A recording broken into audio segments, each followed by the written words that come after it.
James Edward Pough's life was falling apart at the seams. His new 1988 Pontiac Grand Am got repossessed less than 15 months later.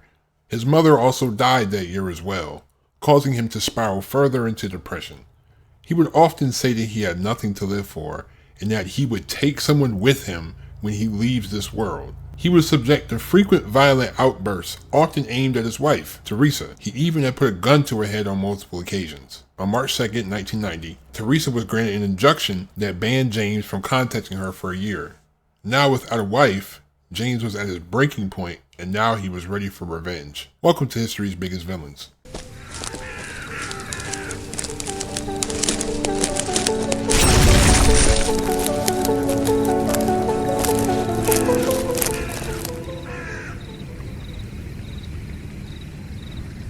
James Edward Pough was born on February 16, 1948 in Jacksonville, Florida, the first of 9 children. As a child, he suffered from asthma, and he was close with his mother, who he helped out after his father left the family in 1959. After he dropped out of high school at 16, he held several odd jobs and built up a criminal rap sheet. James was also gang affiliated during this time. He was arrested twice in 1965 for vagrancy, and twice again in 1966.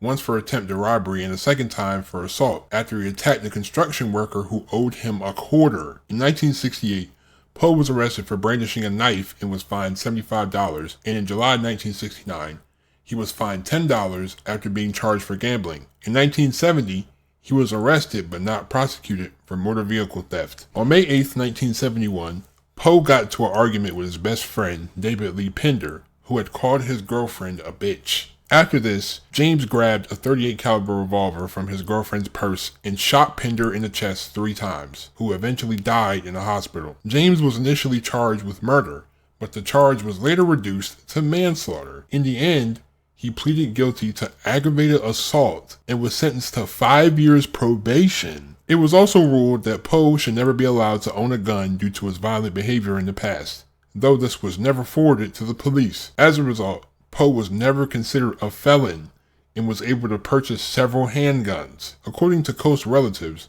James never got over the fact that he had killed his best friend. In December 1988, Pough traded in his old car for a 1988 Pontiac Grand Am, but he soon had difficulties making the payments. As a result, the car was repossessed by the General Motors Acceptance Corporation in January 1990. He received a bill in the mail for $6,394 of outstanding fees in March, and again on April 6, which was the last contact between him and the office. In April 1990, Pough purchased a M1 carbine at a local pawn shop. Pough was living in a rundown duplex in Jacksonville's northwest quadrant at the time. He was known by his neighbors as a quiet and nice man who kept a regular schedule, but also someone with a quick temper, frequently engaged in heated conversations, especially in matters concerning money and his car. Relatives described him as a recluse with no friends. After the death of his mother in 1987, James emotionally changed for the worse, saying that he had nothing left to live for and arguing that he would take someone with him when he leaves this world. He had several violent outbursts, mostly directed against his wife, Theresa. He had even put a gun to her head on 2 separate occasions. In January 1990, they separated as Theresa had feared for her safety, and on March 2nd, she was granted an injunction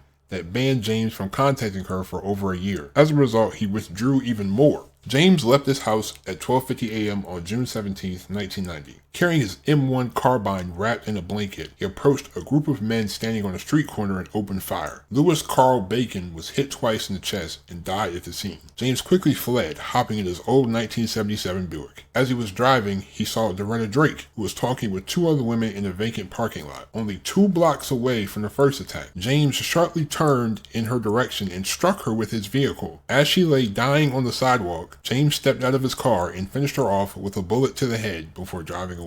He then shot and wounded 2 teenagers after asking them for directions. In the morning, he held up a convenience store clerk with a pistol, demanding all the money from the register. He quickly left the store after getting the money. After the robbery, he visited his mother's gravesite for the last time, also calling his supervisor to tell him that he wasn't coming to work. At about 10:45 a.m., James parked his car at the GMAC office located at 7870 Bay Meadows Way in Jacksonville. This was the same dealership that repossessed his Grand Am earlier in the year. He entered the building through the front door armed with his M1 carbine, a .38 caliber revolver, several loaded magazines, and ammunition packed into his pockets. Without saying anything, He immediately began shooting with the M1 carbine at 2 customers at the front counter, killing Julia Burgess and wounding David Hendricks with 4 shots. Walking through the open office, he then moved from desk to desk and shot at the GMAC workers, deliberately aiming at the people hiding underneath their desks. Drew Woods was the first to be shot at his desk, followed by Cynthia Perry and Barbara Holland, as well as Phyllis Griggs, who was wounded. When the GMAC employees realized what was going on, many of them escaped through a back door of the building while Pough started shooting at those ducking for cover. Janice David, Sharon Hall,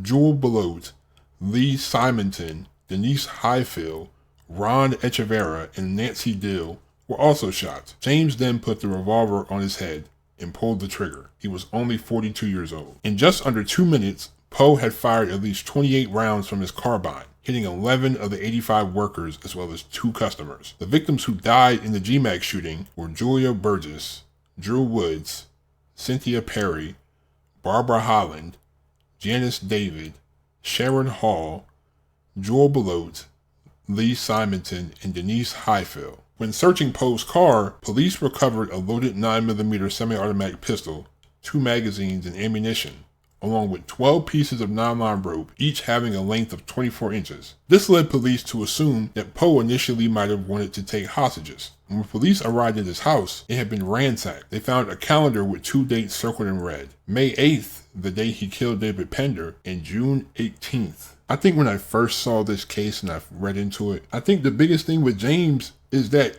he was highly emotional and he didn't know how to control his emotions. Because you got to think about it. The first incident, a guy talks bad about your girlfriend and your first thought is to kill him. No real conflict resolution skills. Your first thought is to kill him. You know what I mean? Like, to kill him. Then all this stuff happens in your life. And of course, since he doesn't know how to manage his emotions well, he lashes out. Just like he was lashing out at his wife, threatening his wife with a gun. And now all the things compounded. The wife left him, his mom died, his car got repoed. There's just a snowball effect into what transpired on that day. This sounds really insensitive, but I feel like if you want to go down that path of, committing suicide, I feel like it should just be a personal thing. If that's how you choose to deal with your situation, that should only affect you. Like, it should directly affect only you. Obviously, it'll indirectly affect the people that you're around, but it should only affect you. When you decide to take other people, then kill yourself, that's when the selfishness comes in. Like, you're just being selfish at this point. You want to do that, and then you want to avoid accountability. That's what it is. You're avoiding accountability because you know you got off for killing your friend. He knew